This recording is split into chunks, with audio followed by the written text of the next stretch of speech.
terimalah salam kasih dalam nama Sotihontu Namo Buddhaya. Perkenalkan, nama saya Anda Budanto dengan nomor NIM 025.20.01.0855 dari Prodi Dharma Duta kelas Kepenyuluhan Buddha 1. Di sini saya akan menjelaskan mengenai Paticcasamuppada. Paticcasamuppada terbagi menjadi 4 kelompok. Pertama, Kama masa lampau, terdiri dari Awija dan Sankara. Awija berarti kegelapan batin, Sankara berarti pengondisi. Kemudian kelompok kedua, Vipaka, kehidupan masa kini, terdiri dari Winyana, nama rupa, Salayatana, Pasa, Wedana.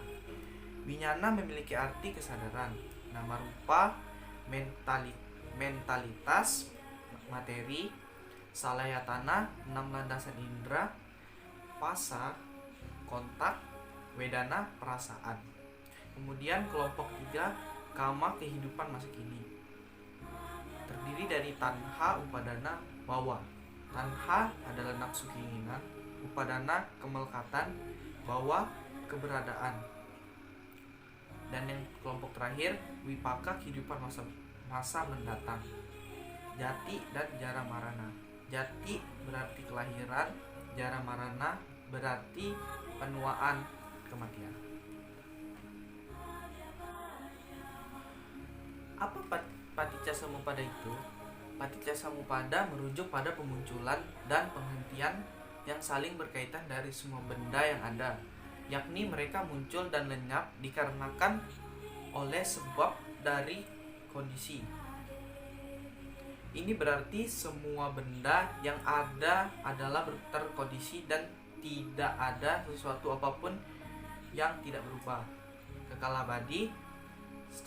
Secara khususnya Paticcasamuppada merujuk pada penderitaan, dan itulah tujuan utama dari khotbah-khotbah Sang Buddha yang membuat kita memahami penderitaan sebagai sifat alami dari segala keberadaan. Jadi,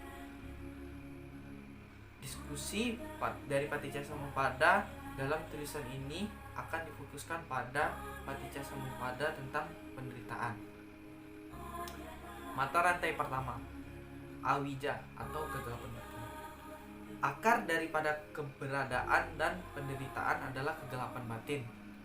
Dijelaskan dalam sutta sebagai berikut: tidak mengetahui tentang penderitaan, tidak mengetahui tentang asal mula penderitaan, tidak mengetahui tentang berhentinya penderitaan, tidak mengetahui tentang jalan menuju terhentinya penderitaan, yakni ketidaktahuan tentang 4 kesunyataan mulia. Inilah yang disebut dengan kegelapan batin.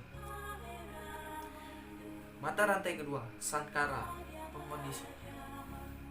Penyebab dari Winyana adalah Sankara, seperti yang dijelaskan sebagai berikut. Terdapat 3 jenis Sankara, yakni Kaya Sankara, Waci Sankara, Cita Sankara. Sutta-sutta dalam Paticcasamuppada tidak menjelaskan Sankara lebih jauh lagi. Karenanya, mata rantai kedua, Sankara, adalah istilah yang kontroversial lainnya. Sankara telah diterjemahkan secara luas, yakni sebagai pembentukan proses aktivitas terkondisinya, tersusunnya, dan lain-lain. Menurut interpretasi tradisional Paticcasamuppada dari Abhidhamma dan kitab komentar, Sankara adalah proses bekerjanya kama, niat atau kemauan. Sehubungnya dengan ini, mereka sering menerjemahkan Sankara sebagai aktivitas atau pembentukan, tetapi kita selalu lebih menyenangi untuk menerjemahkannya sebagai pengondisi, faktor yang mengkondisi atau menentukan. Kemudian mata rantai ketiga, Winyana, kesadaran. Penyebab dari nama rupa adalah kesadaran. Terdapat 6 jenis kesadaran, yakni kesadaran mata, kesadaran telinga, kesadaran hidung, kesadaran lidah, kesadaran tubuh jasmani, kesadaran pikiran. Kesadaran mata seperti yang disebutkan sebelumnya timbul karena mata dan bentuk. Kesadaran telinga timbul karena telinga dan bunyi, dan lain-lain. Mata rantai keempat, nama rupa, mentalitas, materi. Penyebab dari 6 landasan indera adalah mata rantai 4, nama rupa. Di dalam sutta dikatakan bahwa kontak perasaan, persepsi, pertimbangan, kemauan disebut mentalitas. Nama 4 elemen besar dan materialis yang berasal dari 4 elemen besar disebut materi, unsur, fisik, rupa. Kemudian mata rantai kelima, salayatana atau 6 landasan indera. Penyebab dari kontak adalah 6 landasan indera. Terdapat 6 jenis landasan. Yang pertama landasan mata, landasan telinga, landasan hidung, landasan lidah, landasan tubuh jasmani, landasan pikiran. Terdapat 6 landasan indera eksternal yang berhubungan dengan 6 landasan indera internal. Mata, telinga, hidung, lidah, tubuh jasmani, dan pikiran adalah 6 landasan indera internal. 6 landasan indera eksternal adalah objek-objek dari 6 landasan indera, yakni bentukan-bentukan, bunyi, bau-bauan, cita rasa, sentuhan, dan objek-objek pikiran. 5 landasan indera eksternal yang pertama merujuk pada dunia luar, yakni dunia di sekitar kita yang berada di luar tubuh jasmani kita. Landasan indera eksternal ke-6, objek-objek pikiran, merujuk pada dunia dalam ketika kita berhayal, berimajinasi, berfantasi, dan lain-lain. Mata rantai ke-6, pasa atau kontak. Sumber atau penyebab dari perasaan adalah pasa atau kontak. Terdapat 6 kontak. Yang pertama kontak mata, kontak telinga, kontak hidung, kontak lidah, kontak tubuh jasmani, kontak pikiran. Kemudian mata rantai ke-7, wedana atau perasaan. Penyebab dari nafsu keinginan adalah wedana, perasaan. Apa yang perasaan itu? Terdapat 6 perasaan ini. Yang pertama, perasaan yang terlahir dari kontak mata, perasaan yang terlahir dari kontak telinga, perasaan yang terlahir dari kontak hidung, perasaan yang terlahir dari kontak lidah, perasaan yang lahir dari kontak tubuh jasmani, dan perasaan yang terlahir dari kontak pikiran. Kemudian mata rantai ke-8, tanha atau nafsu keinginan.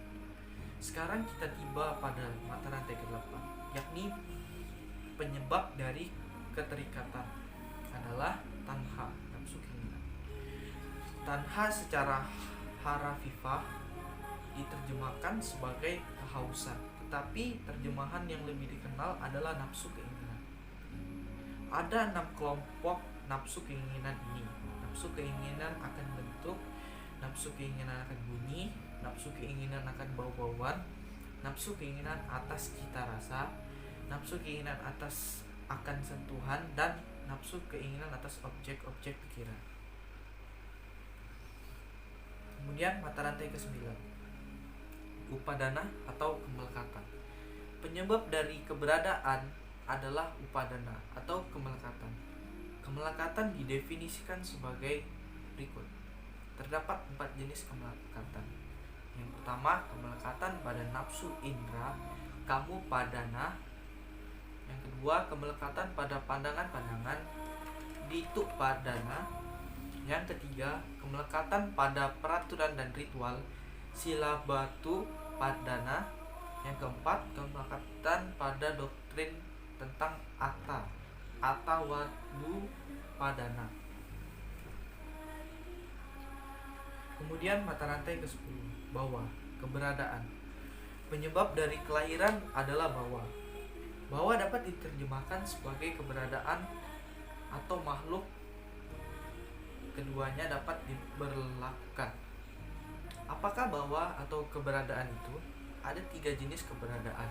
Yang pertama, keberadaan alam lingkup indera, keberadaan alam berbentuk, dan keberadaan alam tanpa bentuk. Dalam Pali disebut kama bawa, rupa bawah, arupa bawah. Jika kata makhluk yang digunakan maka diterjemahkan sebagai terdapat 3 jenis makhluk. Yang pertama, makhluk alam lingkup indera. Yang kedua, makhluk alam berbentuk, dan makhluk alam tanpa berbentuk. Itu adalah penjelasan dari keberadaan atau makhluk.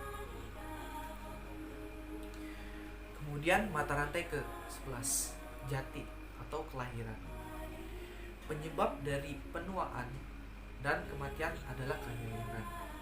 Apakah kelahiran itu? Kelahiran para makhluk di berbagai alam keberadaan, kedatangan mereka dalam kelahiran, pengentalan di dalam kandungan, pembentukan, manifestasi dari kelompok kehidupan. Perolehan landasan untuk kontak inilah kelahiran. Kelahiran yang kita pahami dengan cara biasa, yakni kelahiran dari suatu makhluk dari dalam rahim atau telur dan lain-lain. Dan yang terakhir, mata rantai ke-12, jara marana atau penuaan dan kematian. Penuaan dan kematian didefinisikan sebagai berikut dari dalam sutta. Apakah penuaan itu? Proses penuaan para makhluk di berbagai kelompoknya, lanjutannya, usia, patahnya gigi, memutihnya rambut, berkerutnya kulit, menurunnya daya hidup, melemahnya kemampuan indera, itulah penuaan. Jadi di sini kita lihat bahwa penuaan merujuk pada penuaan yang biasa dialami seseorang, dan akhirnya setelah mengalami penuaan akan mengalami kematian. Demikian yang dapat saya jelaskan mengenai Paticca Samuppada. Jika ada kurang dan lebihnya saya mohon maaf. Sotyontu, Namo Buddhaya.